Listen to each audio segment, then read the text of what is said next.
Support for Trail of History provided by Bragg Financial Advisors, providing portfolio management and comprehensive planning advice for high net worth clients and institutions, committed to our clients and to our community. BraggFinancial.com. This is a production of PBS Charlotte.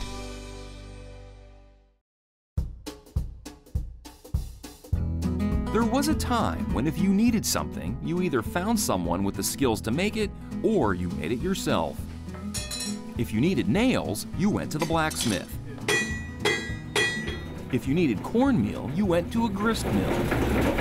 And if you needed a bed, you'd visit a furniture maker. They are the skills and techniques seemingly lost in the modern world. But if you look for them, you'll find dedicated local craftspeople who still value doing things the old-fashioned way. Join us as we explore historic trades and crafts right here on Trail of History.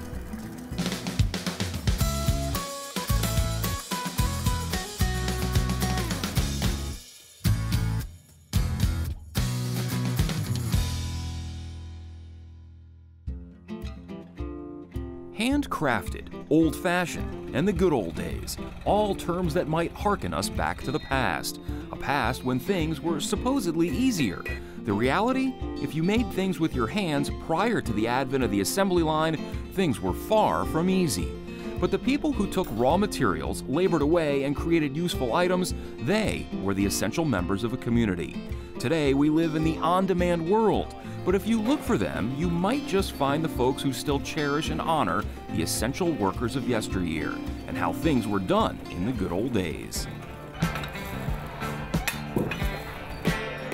With each blow of the hammer, a blacksmith connects with the past.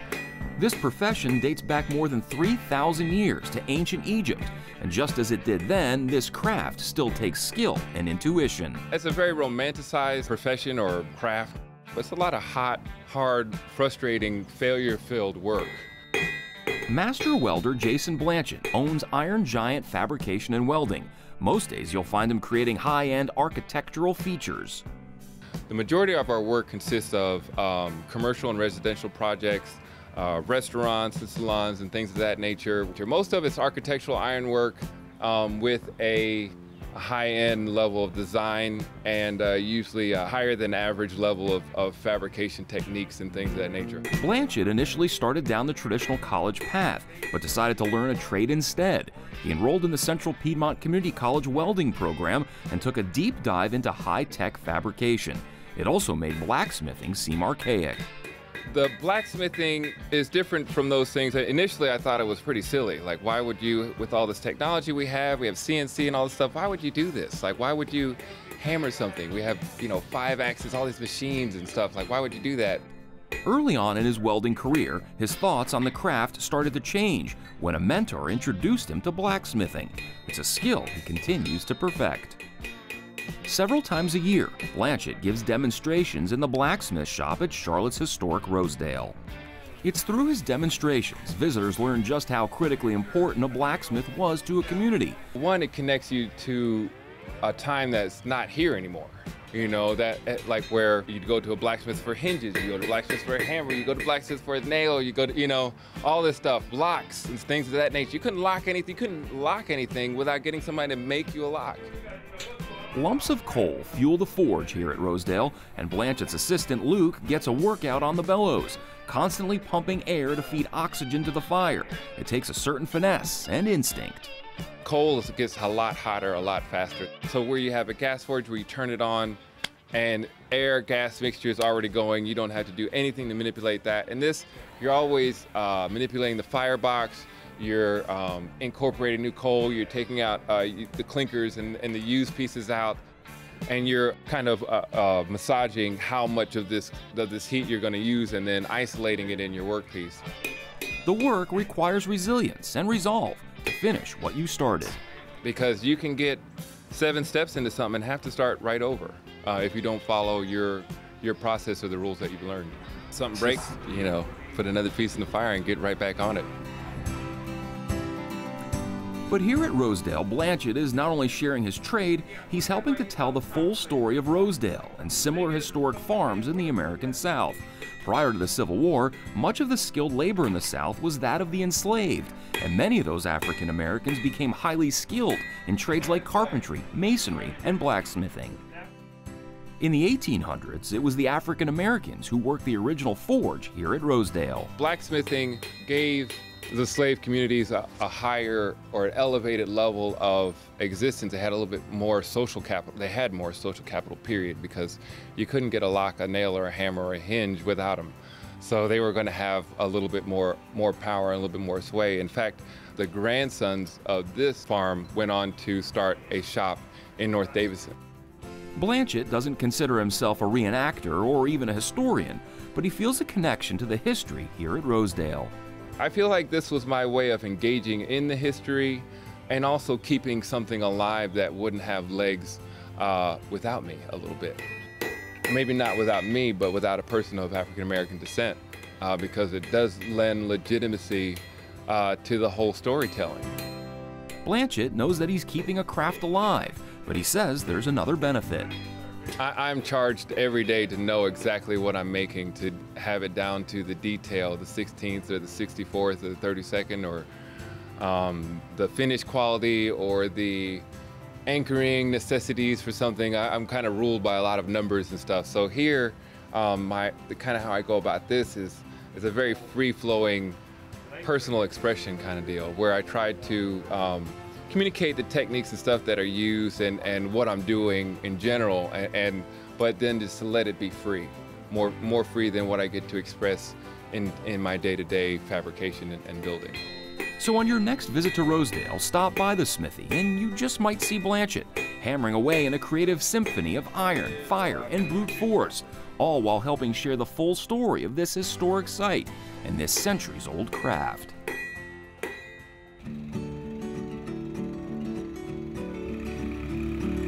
In eastern Cabarrus County, up on a hill, stands a weather-worn building surrounded by pieces of an agricultural past. Pieces representing 8 generations of one family's farming legacy here at the Grist Mill historic site.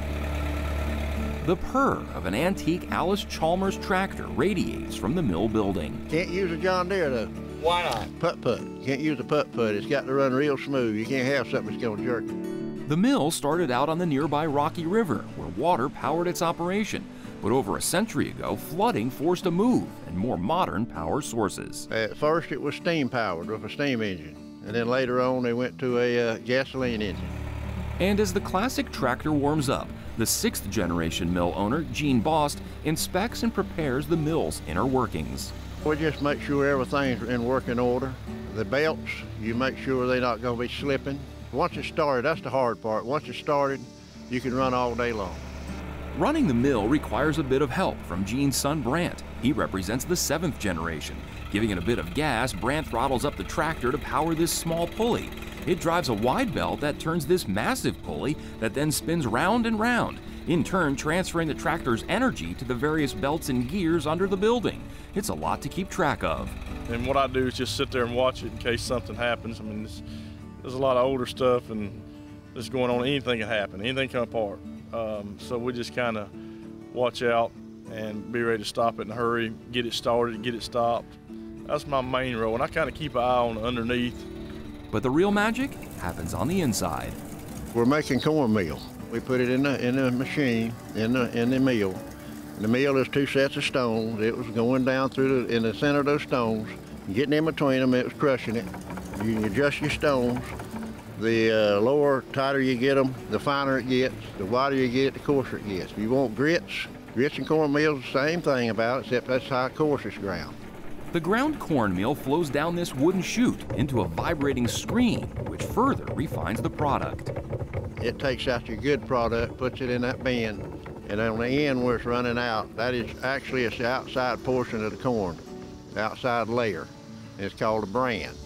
And that's coming out into a bag there, and maybe some little particles or anything that didn't grind comes out there, and it's fed back to animals. It's not wasted. And the finished cornmeal ends up in the bin underneath the sifter.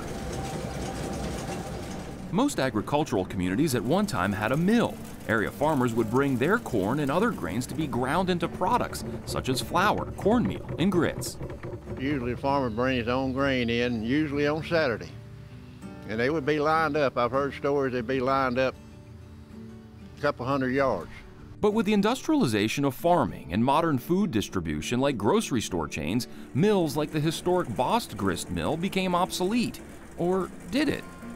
Today, instead of milling for other farmers, the Bost family preserves their mill by opening it to the public on Saturdays. They run a small country store inside, offering their own fresh ground cornmeal and other products.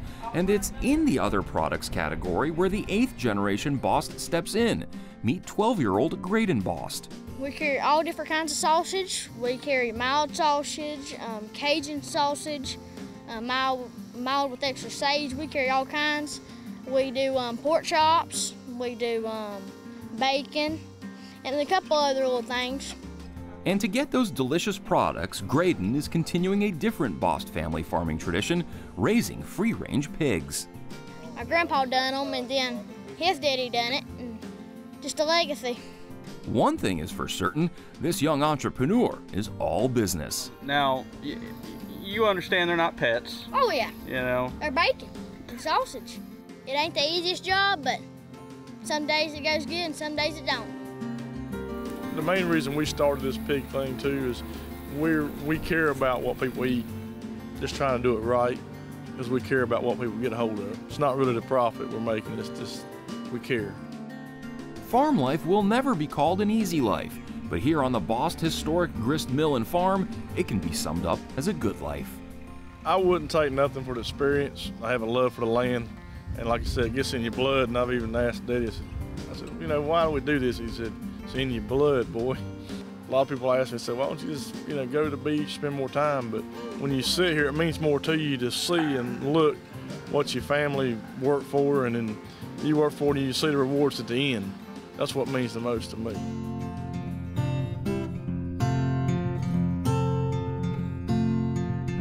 On a chilly night, many find comfort snuggling under a warm quilt. These handcrafted treasures are often passed down through the generations. But before you can hand down or even get comfy under that quilt, someone has to know how to make it. Someone like longtime quilter Jane Godshell. When you make a quilt, you put 3 fabrics together. You have your top layer, your batting, and then the backing. And then you sew through all 3 layers, and that makes a quilt. The technique of quilting dates back thousands of years, but just a couple hundred years ago, as American pioneering families moved west and further away from the nearest general store, quilting proved to be an essential skill. The 1800s definitely, because you had a much greater movement in the country, and they needed the warmth as they went. So yeah, again, it became a necessity that they had to have bed coverings. Those early pioneering women were resourceful, and little went to waste. The pioneer women would do them by, candlelight, and put every bit of scrap that they could find from old clothing or whatever into it. In the early 20th century, the resourceful spirit continued as a new source of cloth came into vogue. Farmers and companies got onto this real quick that women needed fabric. So feed sacks came into being where they would actually be printed. They'd come in, whether it was, your hog feed or your corn or flour or whatever, it would come in a fabric. So women would use that.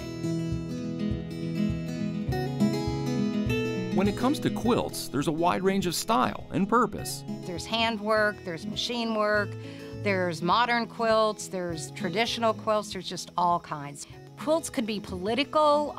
That was a big thing that started in this country during the times of women's suffrage. There were a lot of quilts made about that.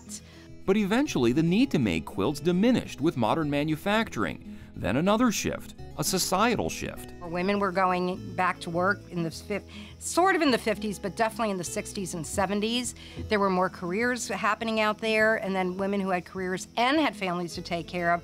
So the time was just not there. Jane says it was around the American Bicentennial in 1976 when quilting went from essential skill to more of a hobby and craft. People got interested again, and that's when, as far as documentation goes, it became more of an industry.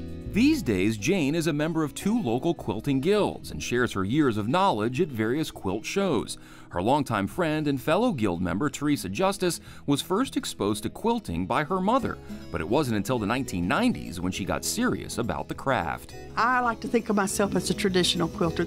Teresa put her skills to use after discovering a forgotten family heirloom. Okay, that is a what they call a postage stamp quilt. It's made up of 1-inch blocks. And my husband's Aunt Gertrude actually made that all by hand. But Teresa says Aunt Gertrude left this one with a bit of work. She gave it to my mother-in-law, who put it in a closet for many years, and I discovered it one day at her house, and I asked her if I could take it home and finish it for her. And finish it she did. Today, this quilt made up of tiny squares is a cherished multi-generational heirloom. Quilters like Teresa and Jane say it's hard for them to not quilt. I seriously can't just sit and watch a movie. I need to be knitting or sewing or doing something because I feel like I'm wasting time otherwise, and this is something I love to do. But it's not just about the history of the craft or the quilts themselves. There's more going on here. Other quilters are my closest friends, and you get close, it's like sisters.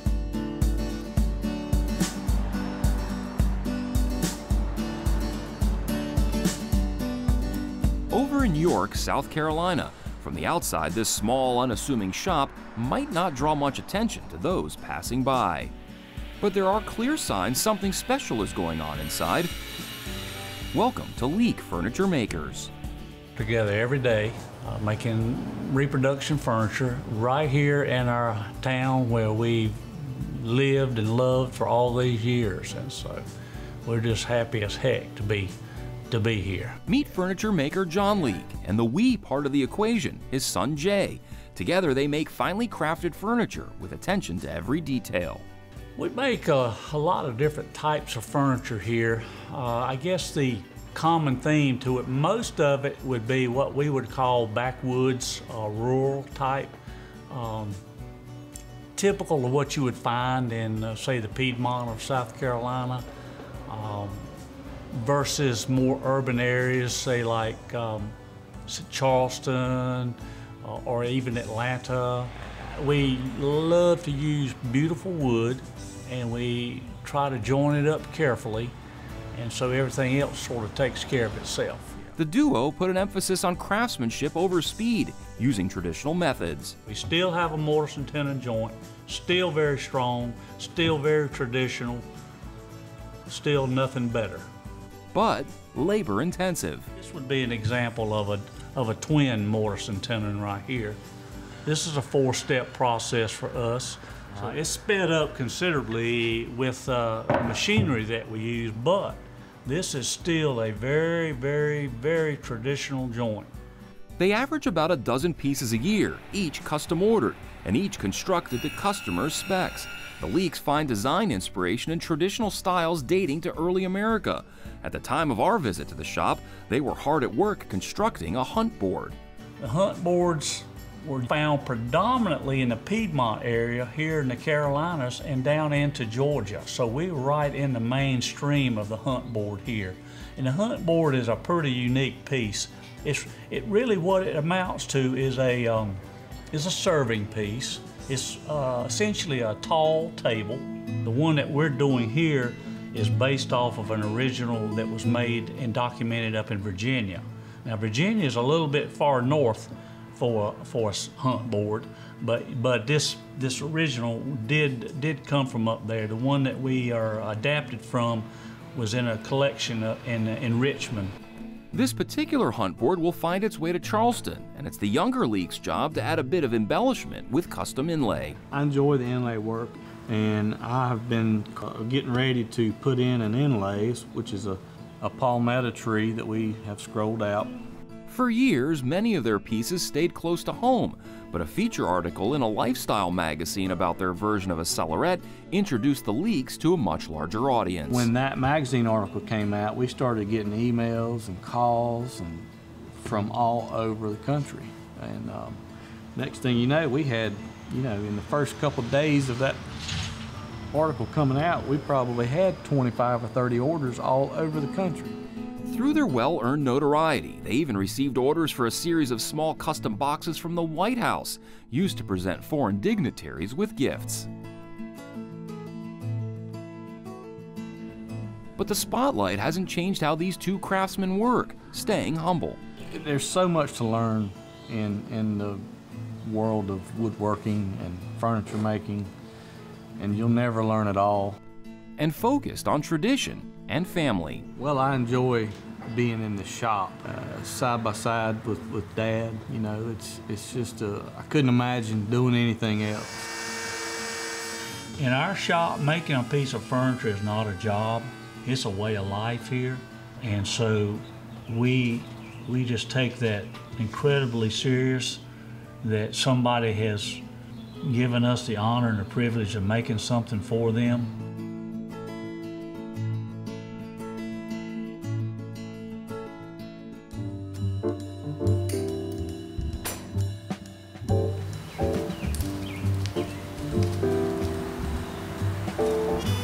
With his Sweetgrass supplies at the ready, Jeremy Smalls puts in the work needed to turn his craft into a business. I am the proud owner of 1721 Creations, Charleston Sweetgrass Baskets. Creations ranging from decorative to utilitarian. A lot of people use the baskets for fruit bowl, for candy dishes. This small basket right here is actually one of my #1 sellers. This basket right here actually goes on the wall and you place a small candle on the inside. So baskets can be used for several different things. I make wreaths, I make purses, I make everything. I always tell people to get a decent sized basket and a nice basket. I think $100 is a safe net. So this small keychain here is $10. There's a basket that my grandmother made that's actually on the banner here. That basket's $7.50. These baskets can go higher than that because it's a very time-consuming craft. But he says it's an investment in quality. One thing I love to tell customers is these baskets last a lifetime. A lifetime. When you go visit Charleston, a lot of the Sweetgrass baskets are in downtown Charleston on King Street, Meeting Street, and Market Street. In Mount Pleasant, we have that Highway 17. Jeremy, a Charleston, South Carolina native, learned to weave Sweetgrass baskets from his late grandmother. I started this craft when I was 12 years old. And with that being said, I've continued this family legacy for over 18 years. His family's legacy is rooted in a centuries-old tradition, first introduced to the South Carolina Lowcountry by enslaved West Africans who worked the numerous rice plantations. On the plantations, they would utilize the abundant natural materials around them to weave baskets similar to those in their native Africa. After emancipation and the end of slavery in the American South, many of the formerly enslaved formed communities on the coastal islands of the Lowcountry. The people became known as Gullah, and it's their descendants who continue the basket weaving tradition, drawing upon the region's natural resources for their supplies. The materials are all grown naturally. So here is the palmetto. This comes from the South Carolina state tree, the palmetto tree. And then you also have sweetgrass, which is a lighter colored material that's a bit softer here. So this is sweetgrass right here, and this grows in the first part of the marshes. And you have bulrush in Russia, which grows in the second part of the marsh. It is extremely tedious. This right here is a very small keychain. This right here is extremely painful on my hand. A lot of individuals do not realize that the smaller the basket, the more painful it is on the hand. When you have something as large as like this, with this particular basket, is not as painful. But the smaller the basket, the more painful it is on the hand. It's a very tedious craft. No two basket makers make the same basket. The second I do a stitch in a different position than the first position, the basket's different. So no two baskets are ever the same. The basket weaver can be the same, but even our craft would not be the same of our same product. Jeremy started his business as a way to honor his late grandmother. 1721 Creations is my company's name. 1721 is the address where my grandmother lived at in Charleston. And it was important for me to where when you see my name for my business, it's a story. When you hear 1721 Creations, nothing about that says Sweetgrass Baskets. So it's a story. Someone will say, where did 1721 Creations come from? I'm now able to talk about my grandmother, the late Mary Alice Venning Vanderhorst. But there's more to his motivation. So I'm a leader within my community in doing these Charleston Sweetgrass Baskets. It's very important for me to keep this craft within our house. So going back to those African slave descendants who started this craft over 300 years ago, this was something that we were able to take pride in for us. But the Sweetgrass Baskets is something that was defined by African Americans. That's why it's important for me to ensure that I keep this legacy alive. I'm building a foundation for this story to continue to keep going, and that is within my African American family culture. Honoring one's heritage can take many forms, but when you watch a craftsperson at work, it's hard not to see the passion. It's a commitment to creating and continuing the techniques of the past. By practicing these age-old skills, crafts, and ways of life, these individuals ensure the methods of our ancestors, the essential work of their past, live on for future generations. Thank you for watching this episode of Trail of History.